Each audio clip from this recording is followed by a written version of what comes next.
मारलं कशामुळे सांग ना, मला डोळ्यातून पाणी निघायला लागलं. हा? गाडी घ्या, माझं गुन्हा काय हा? हिला काय या झाला गाडी तुमच्या कारवाईच्या पद्धतीने काय नाही, विनाकारण मारायला काय संबंध? चोरी केली का गुन्हा केलाय का काय? चल ना आता हा? म्हणलं ना मला. खोटं बोलतोय ना.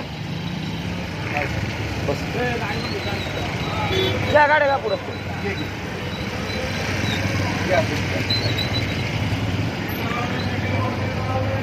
काय विनाकारण वाटते माणसाला तुमच्या लेकरासारखं आहे. बरं. विनाकारण मी काय गुन्हा केला जाऊ दे चल रागात जाऊ दे ना आता. सॉरी ये ना पुढे गाडी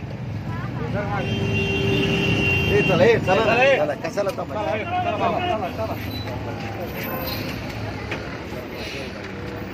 बाबा पुढे जाऊन एक फाईन मारून सोडून दे ये ना पुढे तू जरा माहिती आहे मला ए यार सरक ना जाऊ दे ना गाडी